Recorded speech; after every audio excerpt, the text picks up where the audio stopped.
ज्ञानेभ्योऽपि मतोऽधिकः कर्मेभ्यश्चाधिको योगी तस्माद्योगी भवार्जुन। भगवान ने कहा तपस्वियों से भी योगी, ज्ञानियों से भी योगी और कर्मियों से भी योगी। क्या बात है, देखिए बहुत विलक्षण बात है यहाँ पे और हमारे जीवन की विचारधारा को बदलने वाली है ये एक श्लोक। तपस्वी मतलब जितने भी बड़े से बड़े तप करने वाले हैं। हम तो जीवन में क्या तप करेंगे?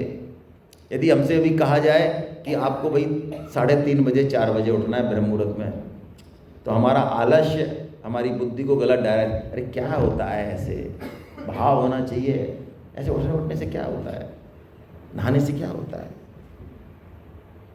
ऐसे जीवन में कोई तप की बात करे, क्योंकि तप क्या करता है, अंतःकरण को शुद्ध करता है। लेकिन हम प्राय तप नहीं करना। लेकिन भगवान क्या कह रहे हैं यहाँ, कितना भी बड़े से बड़ा तपस्वी हो, ये तो छोटी सा मैंने उदाहरण दिया, एकादशी व्रत करना है ना, सुबह उठ, बहुत सारे तप हैं, तो इनसे भी योगी श्रेष्ठ है। और भगवान ने कहा ज्ञानियों से भी योगी श्रेष्ठ है। अच्छा, ज्ञानियों से भी, हाँ, जो खूब बड़े बड़े लेक्चर दें, लोग ताली पीटे, सारे वेद शास्त्र पुराण उनको याद है, भगवान कह रहे उनसे भी कौन श्रेष्ठ है?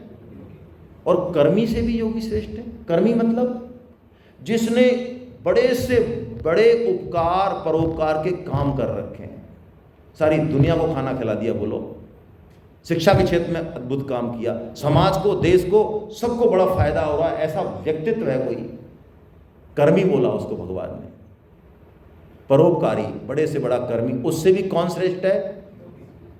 अरे वाह भैया, योगी क्या चीज़ है भैया ऐसी? योगी क्या चीज़ है? ऐसा योगी में क्या विशेषता है जो कर्मी से भी बड़ा, ज्ञानी से भी बड़ा और तपस्वी से, ऐसा योगी में क्या विशेषता है? तो भगवान बताते हैं ये सब जो है ना, तीन, इनको अपना जो कर्म है, अपना तप है, ज्ञान है या परोपकार है, उससे कुछ ना कुछ चाहिए। चेक करें हम अपने आप को, बहुत सूक्ष्म बात है। हम जो समाज का भला करना चाह रहे हैं, तो बदले में हमें कुछ चाहिए क्या? नहीं, ऊपर के नाटक छोड़ दो, हमें कुछ नहीं चाहिए। ये जो कुछ नहीं चाहिए ना, अभी आपको कोई कहे भाई साहब क्या खाना बनाया आपने, 1000 लोगों का क्या इंतजाम करते हो, कितने बढ़िया इंसान हो यार आप, वहाँ आपने 1 लाख कंबल दे दिए, वहाँ आपने चेक दे दिया, तो अंदर से बोलो कैसा लगता है? इधर से यहाँ कैसी गुदगुदी होती है, ऊपर से कहेंगे ऐसा हमने कुछ नहीं किया, सब करने कराने वाले हम कुछ नहीं करते। और मान लो वही आदमी कहते हाँ तो तू क्या, तेरे बाप ने भी कभी खाना खिलाया है, तू जानता क्या है? तो वो सांप आ जाएगा अंदर से, अहंकार रूपी वो आएगा। अच्छा, यदि वो नहीं करने वाला होता तो बोलो अपमान में उसकी स्थिति बिगड़ती। अच्छा, अब हम जो दान दे रहे हैं, जो हमें चीफ गेस्ट बनाया जा रहा है, हम चेक काट रहे हैं, जो कुछ कर रहे हैं, हम चेक करें अपने आप को, दूसरे को नहीं। ड्राइव फोर्स क्या है? उस कर्म को करने के पीछे ड्राइव फोर्स क्या है? मान बढ़ाई है क्या लोगों की? लोग हमें अच्छा समझे, ऐसा है क्या? अरे भाई, ये मान बढ़ाई इतनी सूक्ष्म है, दिखती नहीं है। तुलसीदास जी ने इसको सबसे लास्ट की सीढ़ी बताया। तुलसीदास जी ने कहा कोई भल कहे यह वासना उड़ते न जाए। लोग हमको अच्छा कहें, हमारी प्रशंसा करें, इससे जितनी मीठी गुदगुदी होती है ना, उतनी और किसी से। योगी में ये नहीं होती। योगी निष्काम है, वो झाड़ू भी लगाएगा, उसको कुछ नहीं चाहिए, उसको नोटिस करे। आज हम माला भी करने बैठते हैं और मान लो कोई हमारे गेस्ट आ गया, उसको बस इतनी सी बात करनी है, भाई साहब आप वो शाम को मत जाओगे कि नहीं जाओगे, इतनी बात पूछनी है, और हमारा मन भी नहीं लग रहा माला में, हम ऐसे ऐसे कर रहे हैं। अच्छा यार, ये खां की बनी है, ये कौन सी लाइट है, राम राम राम राम, ये कौन सी बनी है, हरे कृष्ण हरे कृष्ण हरे कृष्ण। और जैसे कोई घंटी बजी, एकदम समाधि मोड में चले जाते हो। अब वो भाई साहब बेचारे 1 सेकंड चाह रहे हैं, लेकिन उनको बताया जाता है कि ये तो समाधि में गए, आधे घंटे बाद ही आएंगे जमीन पे, ये तो गए ऊपर। अब बताओ, तो क्या है ये क्या है? ये नाटक कंपनी और क्या है ये? होना तो ये चाहिए था कि सामने वाले की सहूलियत देख के कि ठीक है मैं तोड़ता तो नहीं हूँ, लेकिन अब हाँ भाई साहब हाँ ठीक है ओके, फिर अपना लग गए। होना तो ये चाहिए था, लेकिन ऐसा प्राय नहीं होता। ये मान बढ़ाई की इच्छा, अब मैं आपको क्या कहूँ, शास्त्र की बातें सुनने में बहुत कड़वी लगती हैं भाई, लेकिन कहनी पड़ती हैं। सुअर क्या खाता है? विष्ठा खाता है, विष्ठा घृणित आहार है उसका। हालांकि उसके लिए नहीं है, हमारे एंगल से है, उसके लिए तो बहुत टॉप का आहार है, वो बढ़िया है, वो दौड़ता है उसके पीछे। हाँ, हमारे आहार को भी देवता इससे भी घटिया बताते हैं हम जो खाते हैं। हमारे जो भोग है ना, ये चर्चा अलग चली जाएगी, हम जिन भोगों को बहुत टॉप का मानते हैं ना, चाहे मान बढ़ाई का हो, चाहे सेक्सुअल प्लीजर हो, चाहे खाने का हो, उन सबको देवता ऐसे ही मानते हैं। वो कहते हैं हट बदबू आ रही है इनमें से। और हम जब स्वर्गलोक जाते हैं ना पुण्य करके, परोपकार करके, तो जैसे ही हमारा टाइम पीरियड खत्म होता है तो देवता लाद देते हैं हमारे वहाँ पे, चल निकल बाहर यहाँ से, आ गया। जब तक पुण्य रहते हैं तो नहीं दे सकते, पुण्य खत्म होते ही लाद देते हैं, चल बदबू आ रही है तेरे शरीर से। तो सूअर खाता है मल। अब सोचो मल खाने वाले की विष्ठा कैसी होगी। तो चैतन्य महाप्रभु ने इस मान बढ़ाई को सूकरी विष्ठा कहा, जिसके लिए हम मरे जा रहे हैं। चैतन्य महाप्रभु ने क्या कहा इसको? सूकरी विष्ठा कहा। इसके कारण ये तीनों चीजें, बड़े से बड़ा तप, बोलो तप हम बढ़िया करते हैं या असुरों ने बढ़िया तप किए? आप पढ़ो शास्त्र, हिरण्यकशिपु ने जैसा किया, रावण ने जैसा किया, हम करते हैं, तो असुर हमसे बेहतर हो गए ना तप के मामले में। ज्ञानी एक से एक हैं दुनिया में, ये सब में ये चीज होने के कारण ये खत्म। अब भगवान को शांति नहीं मिली, भगवान आगे जा रहे हैं। भगवान कह रहे हैं योगी इन तीनों से श्रेष्ठ है, लेकिन अर्जुन मैं तुझे योगी नहीं बनाना चाहता, मैं योगियों में भी जो सर्वोच्च योगी है, जो chief of the army staff, तो वो बन, तेरे में वो योग्यता है। वाह क्या बात है। योगिनाम अपि सर्वेषां मद्गतेनान्तरात्मना श्रद्धावान् भजते यो मां समे युक्ततमो मतः। उन योगियों में भी अर्जुन वो योगी सर्वश्रेष्ठ है। कौन सा महाराज?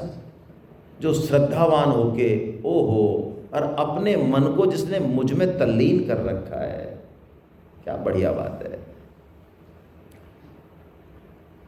जिसने श्रद्धा से अपने मन को मुझ में तल्लीन कर रखा है, वो मेरे मत में सर्वश्रेष्ठ योगी है। भगवान ने इस पद पर गोपियों को बिठाया। उन्होंने कहा गोपियां प्रेम की ध्वजा हैं। आपको किसी शास्त्र में ऐसा मिला? आप में से कई पढ़ते होंगे कि गोपियों ने जो है गीता पढ़ी पूरी। कोई गोपियों का फोटो देखा आपने माला करते हुए?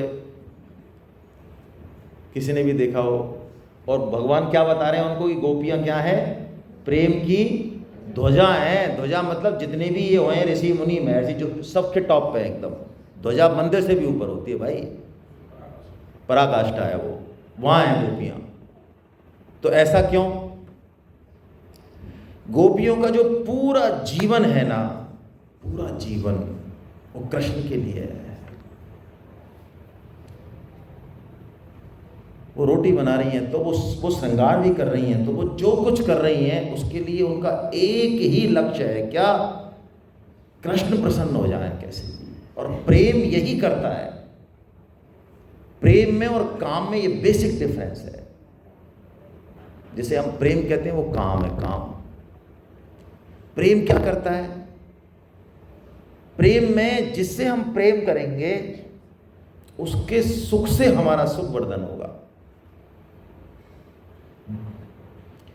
कल उदाहरण आया माँ का, मैं एक बार माँ का उदाहरण ले लेता हूँ क्योंकि सबसे प्योर रिलेशन है, हालांकि वो 100% प्योर नहीं है। ये बात हुई थी बस कल।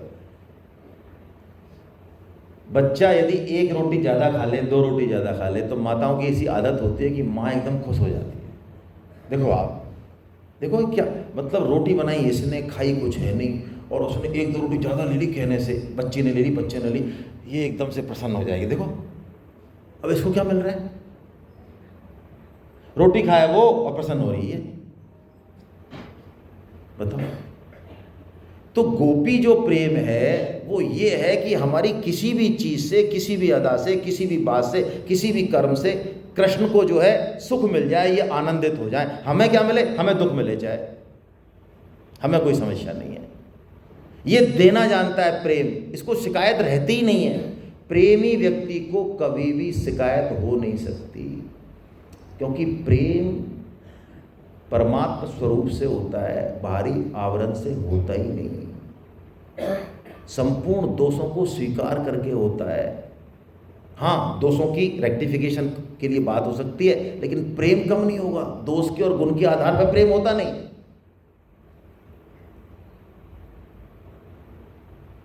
प्रेम जैसे माँ का प्रेम है। अब माँ का बच्चा काला है तो, और कलूटा है तो, और लंगड़ा है तो, और कैसा भी है तो माँ का प्रेम घटेगा बढ़ेगा कुछ उससे? ऐसे ही प्रेमी का प्रेम होता है। भगवान कह रहे हैं ये जो मेरे प्रेमी है ना, बस ये बहुत विलक्षण है। भाई जी महाराज जो कि हनुमान प्रसाद जी पोद्दार, उन्होंने 16 गीत लिखे जिनको षोडश गीत बोलते हैं। आप में से किसी ने सुने हैं क्या? उसमें राधा जी के और भगवान श्री कृष्ण के उद्गार हैं। 8 में तो श्री कृष्ण के उद्गार हैं, श्री कृष्ण राधा जी को, क्योंकि वो प्रेम की मूर्ति हैं दोनों। प्रेम की परिभाषा वहाँ से निकलेगी। और राधा जी के 8 में राधा जी के उद्गार हैं कि वो क्या चाहती हैं कृष्ण से। मैं एक सुनाता हूँ आपको, है ना। सदा सोचती रहती हूँ मैं, क्या दूँ तुमको जीवन धन,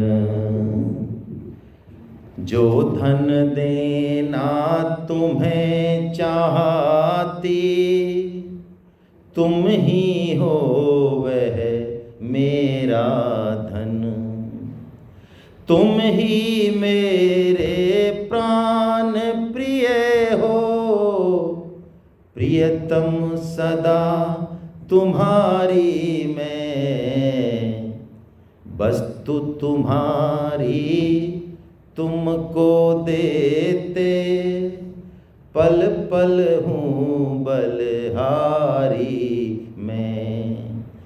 प्यारे तुम्हें सुनाऊं कैसे, अपने मन की सहित विवेक, अन्यों के अनेक पर मेरे, तुम ही तो हो प्रियतम एक।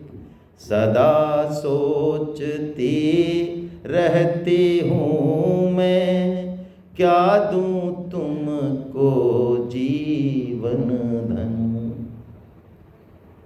यही प्रेम भगवान श्री राम ने जब हनुमान जी के हाथ संदेश भेजा, बोलो हम सोच सकते हैं हमारा प्रेम कलुषित होता है, वो प्रकट नहीं हो सकता किसी के सामने। भगवान श्री राम जी अपने सीता जी का के प्रति जो उनके हृदय में प्रेम है, वो हनुमान जी को सुना रहे हैं। और हनुमान जी के बहाने से एक तरह से हम सबको पता चल रहा है, इतनी प्योरिटी प्रेम में। तत्व प्रेम कर मम अरु तोरा, जानत प्रिया एक मन मोरा। सीते, तुम्हारे और मेरे बीच में जो प्रेम है वो ये जानता है, मेरा मन, हृदय जानता है, क्योंकि हृदय में होता है प्रेम। लेकिन वो मन, सो मनोरथ सदा रहत तोह पाही, और जानु प्रीत रस है तन माही। वो मन तो तुम्हारे पास रहता है हमेशा। अब तुम समझ लो कि बस यही है, इसी में हमारी प्रीति छिपी है। जिस दिन ये प्रेम प्रकट होता है, कुर्बानी दे देता है व्यक्ति अपने प्रेमास्पद के लिए, और उसमें भी वो राजी है। गीता का सर्वोच्च तत्व जो है, सर्वोच्च तत्व, वो गीता समझना नहीं है ना।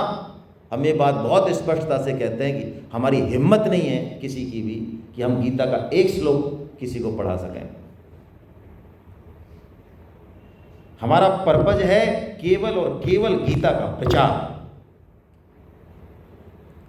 लोग गीता पढ़ें और उस चीज को खुद अनुभव करें, ये हम निमित्त बन रहे हैं बस। अर्जुन ने पूरी गीता पूर्ण होने के बाद जो शब्द बोला है वो हमारी सर्वश्रेष्ठ हाइट है। क्या ये शब्द बोलते गीता पूर्ण हो जाती है?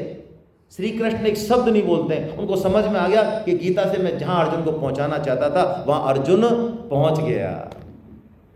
यदि वो शब्द नहीं बोले अर्जुन और ये बोले कि लाओ मैं अब युद्ध करता हूं, अब मेरी बात समझ में आ गई। भगवान कहते हैं यार मैंने फुकट में टाइम खराब किया तेरे लिए 3 दिन यार, हैं 18 अध्याय बोले तेरे को यार, तेरे बिल्कुल भौंट ही है क्या, बिल्कुल समझ में नहीं आई कुछ भी यार।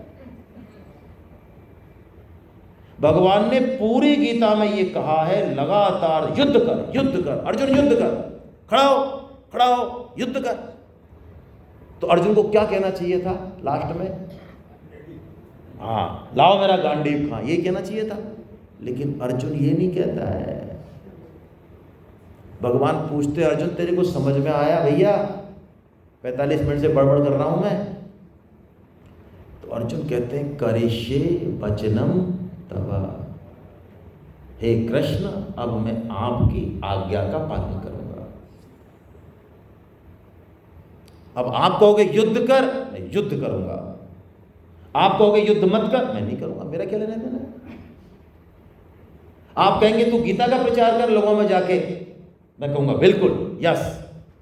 करिष्ये वचनम तव का मतलब है आज की भाषा में जमूरा बन जाना।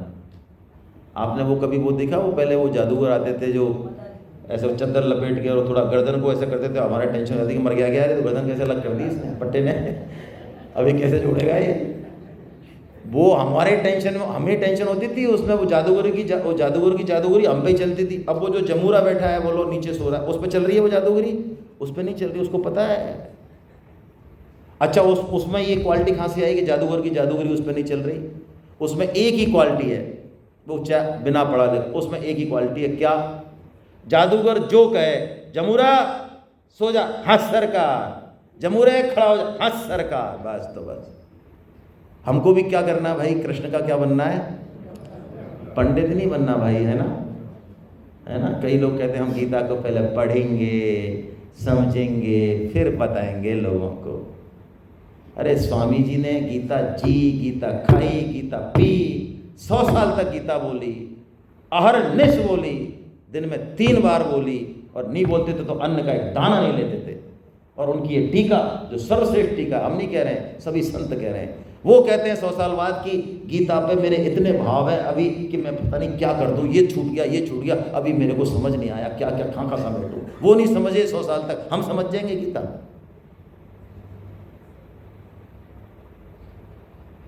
हमको गीता नहीं समझनी भी तो इसलिए कि बस हाँ ठीक है चल रहा है। हमको गीता का असली बात है, हमको प्रचार करना है। क्यों? यही असली बात है गीता की, आज्ञा पालन।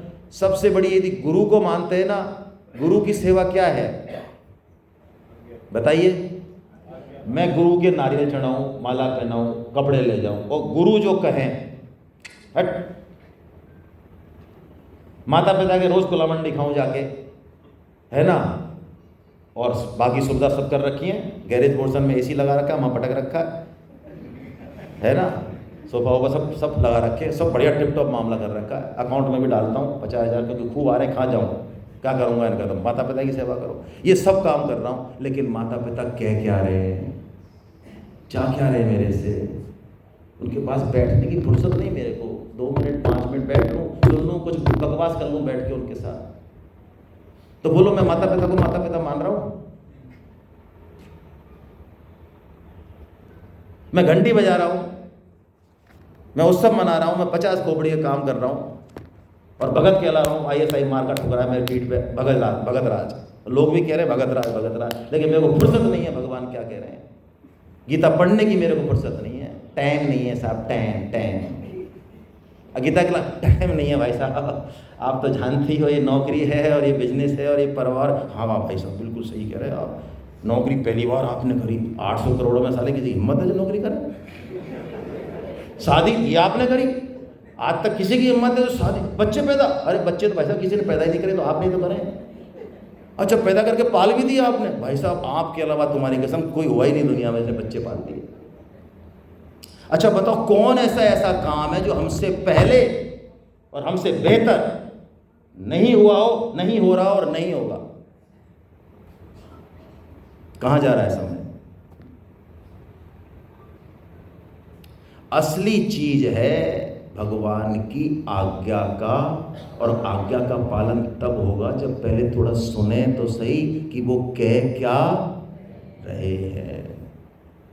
इसी की बात को बताने के लिए भगवान अब चालू कर रहे हैं ज्ञान विज्ञान योग। समझना, ज्ञान मतलब समझना, और विज्ञान मतलब उसको अनुभव करना। जैसे मैंने आम की बहुत सारी वैरायटी है, मैंने खूब पढ़ ली, और उन सबको ज्ञान को 5-7 किताब रख के और एक किताब भी लिख दी मैंने, और वो खूब बिक रही है। लोग कहते हैं यार आम की किताब पढ़नी है तो उनकी पढ़ना, वो बहुत ज़्यादा जानकारी है, लेकिन आम मैंने कभी खाया नहीं।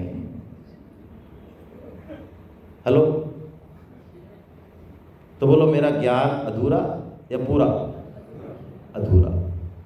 यहां भगवान कह रहे हैं ज्ञान और विज्ञान। ये ज्ञान विज्ञान योग मैं तुझे बताऊंगा, पूर्ण रूप से बताऊंगा, और इसको बताने के बाद कुछ भी बताने लायक नहीं रहेगा। यानी भगवान भक्ति की बात बता रहे हैं, उस भक्ति योग की, उस प्रेम की बात यहाँ बताने वाले हैं, क्योंकि प्रेम ही भक्त और भक्त ही भगवान को पूरा जान सकता है। भगवान इसके लिए 2 योग्यताएं बता रहे हैं। यदि भगवान को पूरा जानना है भगवान, तो ये 2 योग्यता होनी चाहिए। कौन सी? पहले श्लोक के ऊपर की लाइन, मय्यासक्त मना पार्थ योगम युञ्जन मदाश्रय असंशयं समग्रं यथा ज्ञास्यसि तच्छृणु। सबसे पहली बात, यदि भगवान को जानना है, भगवान कह रहे हैं मय्यासक्त मनः पार्थ, तेरा मन किस में आसक्त हो? मुझ में। ओहो, और आसक्त का मतलब क्या होता है? देखो भाई, हम तो खींच खांच के अपने शरीर को और अपने मन को लेके आए हैं यहाँ मुश्किल से, और मान लो यहाँ कोई चैन स्मोकर बैठा है, और 2 घंटे बाद आप कहो कि साहब बहुत ही बढ़िया जो है मिठाई बनी है, और बाहर जाके सब ले लो, तो बताओ वो चैन स्मोकर भाई साहब इधर जाएंगे कि इधर जाएंगे? अच्छा, वो यहाँ बैठे थे तब भी वो सिस्टम चल रहा था उनका, हाँ यहाँ से तो चल ही रहा था, यानी उनका मन उसमें क्या है? आसक्त है, ले जाना नहीं पड़ रहा, खिंच रहा है। जैसे व्यसन नहीं होता किसी आदमी को, व्यसन की बात कर रहा हूं मैं। ऐसे भगवान कह रहे हैं तेरा मन मुझ में क्या हो जाए? आसक्त हो जाए। बाहर से कुछ भी काम चलता रहे, कितनी भी परिस्थिति आती रहे, अंदर से भगवान का स्मरण है, आसक्ति है। कभी गीता नहीं पढ़े, कभी कोई माला नहीं हो, या कभी कोई ऐसा काम नहीं हो, प्रचार नहीं हो, तो ऐसा अंदर से यार आज ये काम नहीं हो। जैसे व्हाट्सअप का रहता है ना, भाई साहब 6 घंटे हो गए हम मर नहीं जाए कहीं हमने व्हाट्सअप नहीं देखा यार, हमारे प्राण चलेंगे ही नहीं चलेंगे शाम तक। और कहीं कोई दुनिया में कोई परमाणु बम नहीं फूट गया हो, तो हमने संभाल रखी है दुनिया, हम व्हाट्सअप देखेंगे, 2-4-5 मैसेज करेंगे, तब जाके चल रहा है सिस्टम। हाँ, प्रलय नहीं हो जाए वास्तव, अब मैं व्हाट्सअप देखो प्रलय हो जाए फिर बताओ।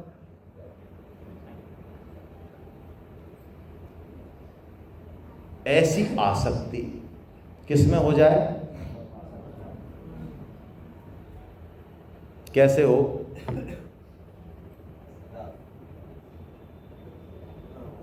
बताओ भाई कैसे हो?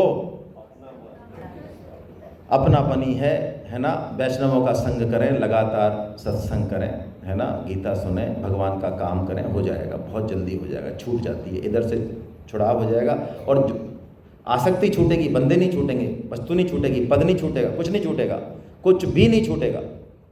दूसरा फार्मूला दिया भगवान ने, योगम युंजन मदाश्रय, तू मेरा आश्रय ले। यानी हमको भगवान का दम रहना चाहिए, न कि किसी और चीज़ का दम, किसी साधन का दम नहीं रहना चाहिए भगवान को जानने के लिए, भगवान को प्राप्त करने के लिए। क्या मैं गीता पढ़ रहा हूँ इसलिए भगवान मिलेंगे ना, मैं नाम जप कर रहा हूँ इसलिए भगवान मिलेंगे, मैं परोपकार कर रहा हूँ इसलिए भगवान, नहीं नहीं नहीं नहीं नहीं नहीं नहीं। दम किसका हो? साधन तो करना है, लेकिन दम किसका हो? दम दम हो भगवान का। जैसे छोटा बच्चा है, वो खेल रहा है और माँ उसकी यहाँ चक्की चला रही है या कुछ भी कर रही है, तो वो छोटा बच्चा, कोई बड़ा आदमी भी उसकी बॉल ले या कुछ भी करे तो उससे भिड़ जाता है। वो कहता है हट, अब है क्या, लेकिन वो किसका दम है? उसको पता है मेरी माँ बैठी है, हालांकि माँ में भी दम नहीं हुई, उसको पता नहीं है, लेकिन उसको तो मान के चल, वो भिड़ जाएगा किसी से भी। अब सपोज मान लो वो किसी से भिड़ रहा है और उसने शक्ल देखी, पीछे पीछे गर्दन घुमाई और वहाँ से माँ उठ के चली गई। अब बोलो, अब उस गुब्बारे की हवा निकल जाएगी। ऐसे भक्त होता है भाई। भक्त को ना श्लोकों का दम है, ना अपने ज्ञान का, ना बुद्धि का, ना किसी का दम नहीं है भक्त को। भक्त को किसका दम है भाई? भगवान का दम है, संबंध का बल है। अब भगवान अपने समग्र रूप को बता रहे, मैं ये ऐसे ही लेने वाला हूँ। देखिए भगवान ने सबसे पहले क्या कहा, जड़ और चेतन दोनों ही भगवान का स्वरूप हैं। जड़ और चेतन, भगवान के अलावा कुछ है ही नहीं। जड़ की भगवान ने 8 तरह की चीज़ें बताई। देखिए आप, भूमि रापो नलो वायु खम मनो बुद्धि रेव, यानी पृथ्वी जल वायु आकाश तेज, है ना, क्षिति जल पावक गगन, ये 5 महाभूत है। और मन बुद्धि और अहंकार, ये 8 जो है क्या है? जड़ है। ये भी भगवान के ही रूप है। और भगवान कह रहे हैं हम, यानी चेतन जो है, पुरुष का मतलब जो शरीर को अपना मानता है, पुरुष और स्त्री से मतलब नहीं है, हम सब पुरुष हैं इस मामले में। तो हम जो चेतन हैं वो भी कहते हैं, भगवान कहते हैं वो मेरा ही स्वरूप है। क्या मतलब है इसका? हर चीज भगवत स्वरूप ही है, हमें चाहे दिखे चाहे ना दिखे। भगवान के अलावा कुछ है नहीं। हाँ, फॉर्म अलग अलग है। देखिए, यदि कोई सोने का गहना है तो किसी के पास लाया, स्त्री के पास, तो उसका ध्यान है कि ये नेकलेस है, ये ऐसा है, ये वैसा है, ये साफ़ किया हुआ, ये साफ़ नहीं किया हुआ है। लेकिन सुनार के पास उसको ले जाओ मान लो बेचने के लिए, उसका ध्यान उसके आकार प्रकार पे नहीं जाएगा। वो सोने का चूहा हो तो भी उसको वो क्या मान रहा है? सोना ही है उसकी नगर, वो चूहा तो बाहरी आवरण है। ऐसे ही जो इस तत्व को जान जाते हैं उनके लिए इस संसार में जैसे भी व्यक्ति हैं, खराब से खराब, ट्रीटमेंट तो यथायोग्य करना है। गीता के अनुसार व्यवहार यथायोग्य करना है। ऐसे नहीं शेर में भगवान है तो शेर सामने देखे तो आओ भाई साहब आज गले मिल लेते हैं, वो हैप्पी बर्थडे कर देगा फिर हमारी। शेर भगवान का ही रूप है निश्चित रूप से, लेकिन वो भगवान का कैसा रूप है वो हमें पता है। तो उसका जैसा यथायोग प्रतिकार करना है, स्थितियों का भी ऐसे ही करना है, लोगों से व्यवहार भी उसी अनुसार करना है। हम स्त्री हैं तो पुरुषों के बीच में जाके नहीं बैठेंगे, हालांकि वो भी भगवान हम भी भगवान, लेकिन ये व्यवहार यथायोग होगा। लेकिन भगवान कह रहे हैं मूल में केवल मैं ही हूं। अब देखिए, हम मान लो अन्न खा रहे हैं, भोजन कर रहे हैं, तो भोजन के रूप में कौन है? भगवान है। हम जल पी रहे हैं, जल के रूप में कौन है? भगवान है। यानी भगवान के अलावा और दूसरी कोई चीज है ही नहीं, चाहे समझ में आए चाहे नहीं आए। स्वामी जी कहते हैं बाजरे का हमने बीज बोया, अभी बाजरा आया नहीं, थोड़ा सा पौधा बड़ा हुआ, डंठल वंठल लगे, तना बना आया। अब हम शहर में से जाके देखें और किसान से पूछें किसका पेड़ है, वो कहेगा बाजरे का। हम कहेंगे यार इसमें बाजरा तो है ही नहीं, इसमें कहाँ है बाजरा? मिक्सी में पीस के बता, कैसे भी देख, एक्सरे का, ना बाजरा है ही नहीं। किसान कहेगा नहीं, ये बाजरा ही क्यों? ये पहले भी बाजरा था और अंत में भी इससे, इसलिए बीच में भी बाजरा ही है। ये सृष्टि संसार भगवान से ही आई और भगवान में ही विलीन होगी, इसलिए बीच में जितने भी हैं ये सब भगवत स्वरूप ही है, चाहे किसी भी रूप में हो। ये भगवान ने बात बताई। और अंत में भगवान ने ये बताया कि मेरे 4 तरह के भक्त हैं अर्जुन। मेरी जो भक्ति करने वाले हैं भक्ति योगी, वो भी 4 तरह के हैं।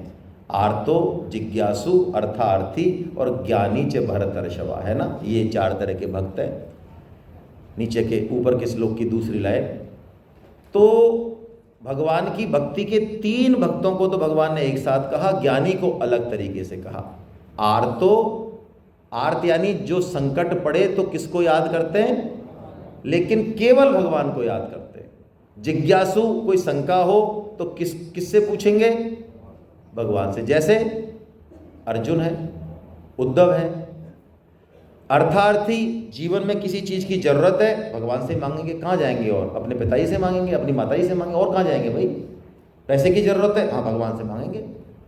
लेकिन भगवान नहीं दे तो साईं बाबा क्या चले जाएं? कोई कह रहे तो किससे मांग रहा है? इससे। अरे यार, हनुमान जी के पास क्या रखा है यार, खुद का ही ध्यान नहीं हुआ, कहाँ जा रहा था फालतू का। तो अपने हम गए थे, साईं बाबा ने हमको दिए हैं यार बच्चे, तो अपने साईं बाबा के चले गए।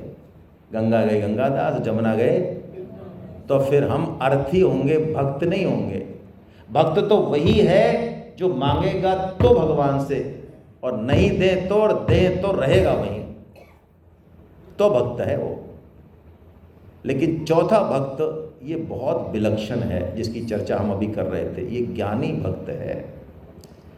ज्ञानी भक्त भगवान से कुछ चाहता नहीं है, ये तो उल्टा भगवान से पूछता है कि आप बताओ, आपके लिए हम क्या करें। वाह! और ऐसे भक्तों के पीछे पीछे भगवान घूमते हैं। क्यों? ऐसे भक्त भगवान चाहें कि कब मेरे से मांग लें और कब इनकी डिमांड में, ये मांगते ही नहीं है। ये परेशानी यही है कि ये करते ही करते मेरा, जैसे मान लो, मैं एक छोटा सा एग्जाम्पल देता हूँ प्राय, कि हम अपने पड़ोसी से या पड़ोसन से एक बार कोई चीज़ ले आए, 2 बार ले आए, 3 बार ले आए, 10 बार ले आए, और वो दे रही है और बहुत आराम से, है ना, चीज़ें मिल रही हैं, तो बोलो हमको संकोच होगा कि नहीं होगा 11वीं बार जाने में? वो कुछ नहीं मांगती, उसको ज़रूरत नहीं है, हमारा ही काम पड़ रहा है, और वो दे भी बड़े अच्छे से रही है। ऐसा नहीं है कि तुम बार बार क्यों आ रहे हो। तो हम 11वीं बार जाएंगे तो बोलो कैसे जाएंगे? थोड़ा सा कुछ होगा कि यार ये मतलब हमें तो क्या है। भगवान की ये हालत कर देते हैं ये भक्त। ये भगवान का काम करते रहते हैं लगातार लगातार निष्काम भाव से, लेकिन ये बदले में कुछ, तो भगवान इनके क्या हो जाते हैं? ऋणी हो जाते हैं, ऋणी। गोपियों से भगवान यही कहते हैं कि मैं तुम्हारा ऋणी हूं, और मैं कुछ भी कर लूं तब भी तुम्हारा ऋण मुझसे उतरेगा नहीं। ये ज्ञानी भक्त है, जो बहुत ही विलक्षण भक्त हैं भाई, ये बहुत विलक्षण भक्त हैं। भगवान का आशय इसी में है। गीता का जो आशय वो कर्म में नहीं है। लोग कहते हैं कर्म किए जा, फल की इच्छा मत कर। नहीं भाई, गीता का आशय हमको कौन सा भक्त बनाने में है? ज्ञानी भक्त, प्रेमी भक्त। और प्रेम की परिभाषा ये है कि जिससे हम प्रेम करेंगे उसका हम कल्याण करने की सोचेंगे, उसका काम करने की सोचेंगे, उसकी आज्ञा पालन की सोचेंगे। माता पिता यदि बच्चों से वास्तविक प्रेम करें तो उनको भगवान के सम्मुख अवश्य करें। वो मैं तो बहुत स्पष्ट रूप से कहता हूँ, चाहे पचे चाहे नहीं पचे, IIT से भी ज़्यादा गीता पढ़ना ज़्यादा जरूरी है। 80 लाख के पैकेज से भी ज़्यादा भगवान के तत्व के बारे में बताना, सनातन धर्म के बारे में बताना, गीता के बारे में बताना बहुत ज़रूरी है। क्योंकि यदि नींव ही खत्म हो गई तो बिल्डिंग तो गिरेगी। और ये अच्छाई भी नहीं है। हम यदि इसके बिना बच्चों के लिए बहुत अच्छा कर रहे हैं और रात दिन मर रहे हैं, गिर रहे हैं, और USA कनाडा भी भेज रहे हैं, तो हमने कुछ नहीं किया उनका। मैं क्या एग्जाम्पल से अपनी बात स्पष्ट करता हूँ। मेरा भाई या मेरा बेटा या मेरा रिश्तेदार, मेरा दोस्त, कुछ भी मान ले, वो जेल में है। अब मैंने क्या किया, बात करी एडिशनल SP साहब से, SP साहब से, SP जेल से, और सेटिंग कर दी। भाई साहब हमारे तो थोड़ा सा ये मासूम टाइप के हैं, हमारा टिफ़िन घर का जाना चाहिए। वैसे आप कुछ भी कर लो चाहे, तो टिफ़िन भी घर का जा रहा है, ओडोमास भी जा रही है, बिस्तर भी बढ़िया जा रहे हैं, सारी व्यवस्था कर रहा हूँ मैं उसके लिए, जुगाड़ लगा लगा के, अप्रोच लगा लगा के। लेकिन मेरी खोपड़ी में ये नहीं आ रहा कि यार इसको जेल से कैसे बाहर लाऊं। उसके लिए मैं कोई प्रयत्न नहीं कर रहा। अब मैं आपसे पूछता हूँ, मैं उसका भला कर रहा हूँ? पूछ रहा हूँ आपसे मैं, प्लीज रेस्पॉन्ड। बढ़िया काम कर रहा हूँ उसके लिए मैं सारा, लेकिन जेल से वो कैसे बाहर निकले इसका मुझे होश नहीं है कुछ भी। मैं अपने बच्चों के लिए सारा काम कर रहा हूँ, सारा काम कर रहा हूँ, लेकिन वो इस जेल में है। इस जेल से कैसे बाहर निकले इसका ना तो मुझे होश है और ना उसको मैं कुछ कहना चाह रहा हूँ। मुझे खुद को होश नहीं, उसको क्या कहूँगा मैं। मदालसा एक माता हुई है हमारे शास्त्रों में, मदालसा, उसका प्रण था ये कि मेरी कोख में यदि कोई एक बार आ गया वो दोबारा उसका जन्म नहीं होगा, पुनरपि जन्म पुनरपि मरणम नहीं होगा। इस दुखालय में क्यों आए वो? 3 बेटे हुए, तीनों को उसने भगवत प्राप्ति करा दी, चौथा बेटा हुआ अलग, तो उसको भी वो वही शिक्षा देने लगी। तो उसके पिताजी ने कहा अरे कर क्या रही है तू, इस राजपाट को कौन संभालेगा देवी, है ना। तो उन्होंने रोक दिया कि ये कृपा कर दे, इसको छोड़ दे जरा। तो उसने कहा बेटा पति की बात भी मुझे माननी है, मैं अपना उपदेश इस अंगूठी में, कागज में मैंने बंद करके रख दिया है। जब तेरे जीवन में लगे तुझे सबसे ज़्यादा जरूरत है, किन कर्तव्य विमूढ़ हो जाए, तो कंफ्यूज हो जाए टोटल अर्जुन की तरह, तब ये अंगूठी से खोल के उपदेश पढ़ना। और वही हुआ, उसने राज किया, युद्ध हुआ एक, है ना, फंस गया वो, जान पे बनाई, आखिर में वो भी मुक्त हो गया। लेकिन हम ये काम नहीं कर पा रहे हैं। तो शास्त्र की भाषा में हम आत्महंता हैं। बुरा लगे चाहे, शास्त्र का वर्ड है, मैं अपने मन से नहीं बोल रहा हूँ, आत्महंता है हम हत्यारे हैं शास्त्र के अनुसार, बच्चों के। हाँ आप बोलो हम हत्यारे, हाँ बिल्कुल शास्त्र कह रहा है। और बल्कि शास्त्र की बात करूँ मैं तो हम माता पिता ही नहीं हैं। मैं जो शब्द बोल रहा हूँ वो शास्त्र के आधार पर ही बोल रहा हूँ, आप ऐसा मत समझना कि मैं मनमाना बोल रहा हूँ ना। श्रीमद् भागवतम कथाएं अलग होती हैं, आप पढ़िए तो पता चले क्या है भागवतम, कथाओं में कुछ नहीं है। हम 4 साल का कोर्स चलाते हैं जिसमें एक एक श्लोक पर चर्चा होती है। 5वें स्कंद के 5वें अध्याय का 18वां श्लोक है। ऋषभ देव जी के 100 पुत्र, जिसमें सबसे बड़ा पुत्र भरत है, जिसके नाम पे ये भारतवर्ष हुआ, वो 100 पुत्रों को बिठा के उपदेश दे रहे हैं। वो काम कर रहे हैं जो सबको करना चाहिए, लेकिन हम नहीं करते। और वही ये बात बोलते हैं ऋषभ देव जी महाराज उपदेश में, गुरु ने सस्या जननी ने सस्वाद स्वजनों ने सस्याद बंधुर ने सस्याद। वो गुरु नहीं, वो माता पिता नहीं, जो अपने आश्रित अपने बच्चों को भगवान में ना लगा दें। हम बच्चों को लाने में निमित्त बने कि नहीं बने, आए ना। अब यदि उनका पतन होता है तो जिम्मेदारी हमारी है।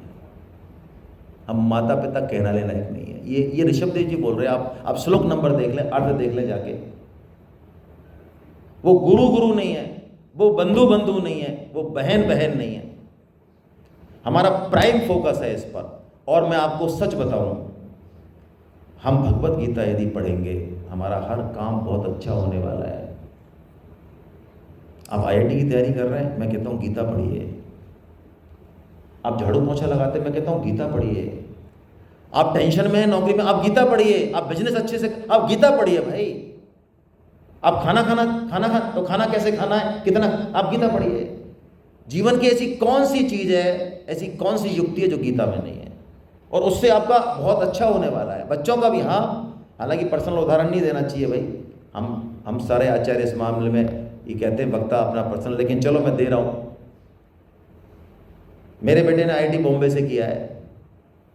उसने IIT बॉम्बे के दौरान भी, और उस समय जब IIT की तैयारी कर रहा था तब भी उसने भगवत गीता का कोर्स नहीं छोड़ा, और इससे उसको नुकसान नहीं हुआ, बहुत फायदा हुआ।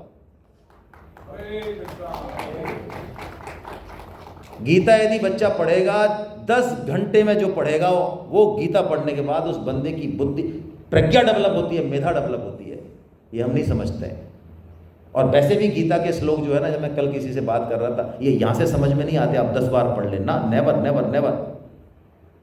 ये कोई मेधा होती है जो भेदन करती है उस श्लोक का। यदि बुद्धि से समझ में आ जाते तो फिर बात ही क्या थी। तो हम जब भगवान का काम करेंगे, गीता प्रचार करेंगे, गीता के सम्मुख आएंगे, हमारा हर काम बढ़िया होने वाला है, कोई डरने की जरूरत नहीं है। हरे कृष्णा हरे कृष्णा। आपकी किताब में एक फॉर्म है ना, तो उस फॉर्म को आप भर दें, वो गीता का फॉर्म है। और कितने नए लोग हैं जो गीता क्लास में नहीं है, हाथ खड़ा करें जरा। मेरा आपसे निवेदन है, बहुत हाथ जोड़ के मैं, है ना, और मैं एक ही बार कहता हूँ, आप बिना दिमाग लगाए, मैं क्या कह रहा हूँ, हाँ, क्योंकि ये बुद्धि बहुत खराब करती है, हमारा इंटेलिजेंट लोग है ना हम, बिना दिमाग लगाए इस फॉर्म को भर देना, और साथ में कितने पैसे दे देना, 550 रुपये दे देना, क्योंकि पैसा हाथ का मैल है। तो हमको वो मैल चाहिए थोड़ा सा। हमने 500 रुपये में करोड़पतियों की जान अटकती देखी है। 550 देने के बाद लोग फ़ोन करते हैं, भाई साहब वो गीता की क्लास कब हो रही है, हमारे पास फ़ोन नहीं आया। बस यही पर्पज़ है उस 550 का। उसमें नीचे टिक कर सकते हैं आप, आपको रिफ़ंड चाहिए, आपको टोटल रिफ़ंड मिलेगा। आपको दान देना है, बिल्कुल दान देंगे भाई। चेक हमारे पास 12 लाख रुपए इकट्ठे हुए इस बार। 8 लाख रुपए हमने गौशालाओं को दिए हैं, चेक से दिए हैं, जिसकी फ़ोटोकॉपी सबके पास है। 4 लाख हमने रिफ़ंड किए हैं, बिल्कुल अकाउंट में किए हैं। हमें कोई समस्या नहीं है, आप रिफ़ंड लें, शौक से लें। और ये जो किताब है 150 रुपये की, ये फ्री आपको। बस 50 रुपये हम पोस्टेज के काटते हैं, वो भी 70 रुपये लगने लग गए। हम बढ़ाएंगे, चिंता मत करो जल्दी। तो 550 लेंगे हम, 500 रुपये वापस कर देंगे आपके भाई। वापस नहीं लेना चाहें दान करवा लें, लेकिन भर दे भाई आप फॉर्म। ऐसा मान लें गौशाला को दान हो गया। मेरा निवेदन है आपसे, है ना। और यहीं भर दे, है ना, घर नहीं ले जाए। घर पे क्या माया देवी भरने नहीं देगी आपको, है ना। यहीं भर जाए, है ना, यहीं भर के यहीं दे जाए। और पैसे ज़रूर दे जाए। और फॉर्म नहीं भरना है तो पैसे दे जाए, हम भर लेंगे आपका फॉर्म पूछ के, है ना। आप पैसे, हमारा पैसे पे ज़्यादा जोर है, हमारा मामला ऐसे ही है। क्या करें, तो थोड़ा कोटा वालों को तो ज़्यादा पैसे नहीं है ना। हाँ, आपका नहीं है। चलिए, हरे कृष्णा हरे कृष्णा हरे कृष्णा हरे कृष्णा हरे कृष्णा।